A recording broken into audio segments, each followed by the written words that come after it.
వారు one side అంటే ఎట్లుంటుందో దాన్ని బట్టి తెలుస్తుంది.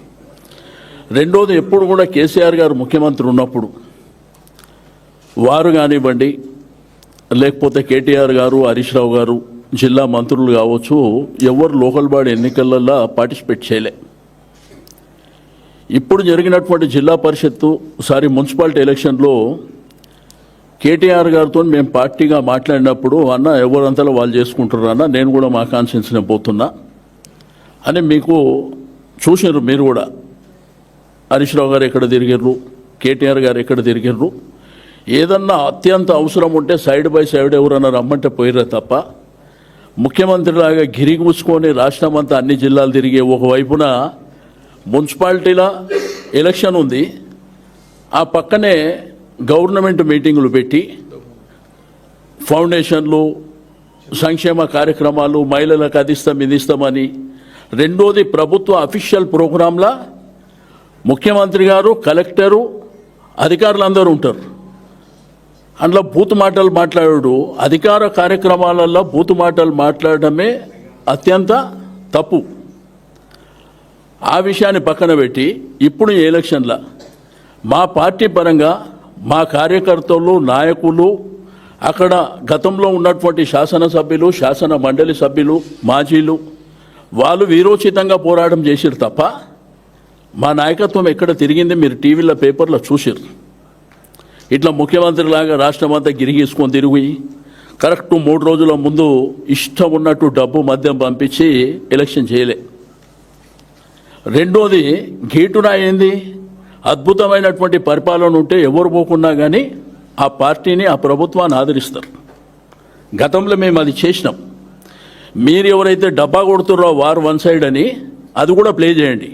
2 సార్లు కేసీఆర్ గారి నాయకత్వంలో జరిగినటువంటి ప్రభుత్వంలో మేము మున్సిపాలిటీలని గెలిచినాం, కార్పొరేషన్ ఎన్ని గెలిచినాం, జిల్లా పరిషత్ ఎన్ని గెలిచినాం, అవి కూడా మీరు చూపండి. అది కాకుండా దీన్ని వారు వన్ సైడ్ ఎట్లా అంటారండి? 85 నుంచి 90% గెలిస్తే వారు వన్ సైడ్. కార్పొరేషన్లు ఎన్ని ఉన్నాయి? మేజర్ కార్పొరేషన్లు నిజామాబాద్లో గెలిచిర్రా, కరీంనగర్లో గెలిచిర్రా, మహబూబ్ నగర్లో గెలిచిర్రా, కొత్తగూడెంలో గెలిచిర్రా, ఒకటి నల్గొండలో గెలిచిర్రు. రెండోది రామగుండం గెలిచిర్రు. మూడోది మంచిర్యాల కూడా గుడ్డిలో మెల్ల. ఏ కార్పొరేషన్ మీరు గెలిచారు? ప్రజాపాలన, అద్భుతమైనటువంటి పాలన, అందరినీ మా క్యాండిడేట్లను దొంగతనంగా ఎత్తుకపోయి విచ్చలవిడిగా డబ్బులు ఇచ్చి పోలీసులు అడ్డు పెట్టుకొని రాజ్యం చేసేటువంటి మీరు దీన్ని వారు వన్ సైడ్ ఎట్లేస్తుందో చూపించే టీవీలు కానీ రాసే పేపర్లు కూడా మీరు ఆలోచన చేయవలసినటువంటి అవసరం ఉంది. వారు వన్ సైడ్కు డెఫినేషన్ చెప్పవలసినటువంటి అవసరం ఉంది. నేను నిన్ననే చెప్పిన, ఇది గెలుపు కానే కాదు. ఇప్పుడు కేటీఆర్ గారు చెప్పినట్టు ఎన్ని దగ్గర అంగుంది ఈ దొంగ రాత్రి. ఇప్పుడే మేము ఆడ కూర్చున్నప్పుడు పోలీసు వాళ్ళు గెలిచిన వాళ్ళు ఎత్తుకపోతున్నారు. ఇక్కడ నన్ను జరుగుతుందా? కాబట్టి ఇవన్నీ శాశ్వతంగా నిల్వవు. నేను రాజు, నేను మంత్రి, ఇవన్నీ చూసినాం సార్. మేము ఈ మన భారతదేశంలో మహాభారతం చూసినాం, రామాయణం చూసినాం, ఎన్నో చూసినాం. కానీ ఒకటి మాత్రం గుర్తుపెట్టుకోండి, మొన్న జరిగిన పంచాయతీ ఎన్నికలు కానీ, ఈరోజు జరిగిన మున్సిపల్ ఎలక్షన్ కానీ, ఈ రిజల్ట్స్ కానీ మీ పరిపాలనకు ఈ రిజల్ట్స్ అనేది గీటురాయిగా లేదు. మీరు అది గమనించుకోవాల్సినటువంటి అవసరం ఉంది. మీ విర్రవీగేటువంటి మనస్తత్వాలకు ఖమ్మంలో ముగ్గురు విర్రవీగారు. కొత్తగూడెం మేజర్ కార్పొరేషన్ కదా, చిన్న మున్సిపాలిటీలు ఎన్ని గెలిచినా మేజర్ కార్పొరేషన్ కొత్తగూడెమే కదా. ఎన్ని వచ్చినాయి?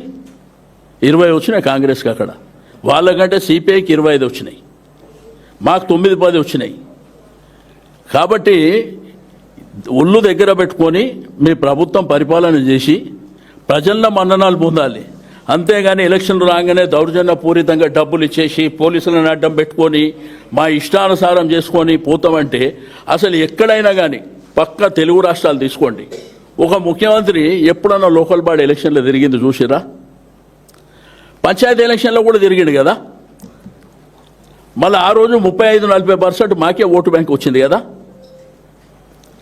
కాబట్టి ప్రజాస్వామ్యంలో ప్రభుత్వాలకు అవకాశాలు ఇస్తారు. మీ అబద్ధాల మాటలు, దొంగ మాటలు చెప్పి ఆ రోజు మా ప్రభుత్వం మీద మేము రూపాయి ఇస్తున్నామంటే మేము 10 రూపాయలు ఇస్తామని, మేము ₹1,00,000 కళ్యాణ లక్ష్మి అంటే మీరు బంగారం ఇస్తామని ఇట్లా మోసాలు చేసి రైతాంగాన్ని, ప్రజల్ని మోసం చేసి అధికారంలోకి వచ్చినటువంటి మీరు, ప్రజలు కూడా ఆలోచించారు. 10 సార్లు కేసీఆర్ గారికి అవకాశం ఇచ్చారు, ఒకసారి చూద్దామని. బట్ మీ నిజస్వరూపం మీరేమనుకుంటున్నారు? ఈ కొద్ది గెలుపుతోనే గెలుపు అనుకుంటారు. బట్ ప్రజల అకౌంట్ ఎట్లుంటుందంటే అసెంబ్లీ ఎలక్షన్స్ వరకు మీ పాపాలనన్నీ వాళ్ళ కడుపులో దాచుకుంటారు. అసెంబ్లీ ఎలక్షన్ వచ్చినప్పుడు మాత్రం మీ పాపాలనన్నీ కడిగేటువంటి పరిస్థితి వస్తుందని చెప్పి నేను ఈ సందర్భంగా మాట్లాడితే, ప్రజాపాలన ప్రతి ఒక్కడు మాట్లాడతాడు. ప్రజాపాలన అద్భుతమైన పాలన. ఏ ఒక్క ప్రాజెక్టు కేసీఆర్ గారు, లేదంటే మున్సిపల్ మినిస్టర్గా కేటీఆర్ గారు, ఇండస్ట్రీసు అవన్నీ ఆన్గోయింగ్ ప్రాజెక్టులు శంకుస్థాపన చేసిరే తప్ప ఏదో ఒక్క ప్రాజెక్టు కట్టిరా? ఒక్క ప్రాజెక్ట్ ఎక్కడన్నా మాట్లాడితే అన్ని దొంగ మాటలు మాట్లాడి, అలా అబద్ధాలు మాట్లాడి, ఇక దానికి కొంతమంది వత్తాసు పలకనీకి పొద్దున్న నుంచి చూస్తున్నా వార్ వన్ సైడ్. అరే శాతం వస్తే వార్ వన్ సైడ్.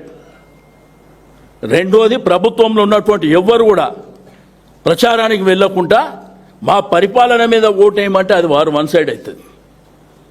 మీకు ఇంత క్లియర్గా మీకు అధికారం అన్ని విధాలుగా దుర్వినియోగం చేస్తే మీకు 1000 వస్తే మాకు 500 చిల్లర వస్తున్నాయి. ఇది క్లియర్ కట్ కదా? ఒక్క కార్పొరేషన్ ఎక్సెప్ట్ ఒక నల్గొండ, రామగుండ, ఆ మంచిర్యాల కూడా 60లో 30 వచ్చింది. గుడిలో మెల్ల మేజర్ కార్పొరేషన్లు ఏమొచ్చింది చెప్పండి.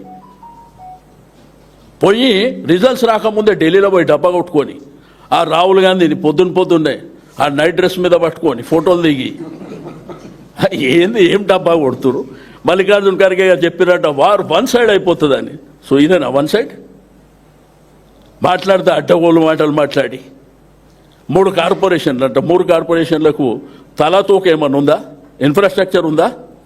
ఫెసిలిటీస్ ఉన్నాయా? ఏమీ లేదు. తల లేదు, తోక లేదు, మా ఇష్టం ఉన్నట్టు. ఇక తుగులకలకు రాజ్యం ఇస్తే మేమేం చేస్తాం, ఇట్లా టైప్లో ఉంటుంది. కాబట్టి ఒకసారి ప్రజలు అన్నీ వాచ్ చేస్తున్నారు. బట్ టైం వచ్చినప్పుడు చురుక పెడతారు. అప్పుడప్పుడు ఏంటంటే జస్ట్ చురుకలు మున్సిపాలిటీ పంచాయతీలో పెట్టి, పెద్దది పెట్టేది మాత్రం అసెంబ్లీ ఎలక్షన్లో పెడతారు. మీరు ఇట్లనే విర్రవీక్కుంటూ పోండి, మీ కర్మ మీరే అనుభవిస్తారు. రెండోది, మీరు అడిగారు ఇంతకుముందు నేనే రాజు నేనే మంత్రి అంటే కేటీఆర్ గారిని అడిగారు. ఆ కాంగ్రెస్ పార్టీలో పుట్టి పెరిగిన దరిద్రం అది. వాళ్ళు ఆలోచించుకోవాలి, మేమేంది ఆలోచించేది, మాకేమవసరం.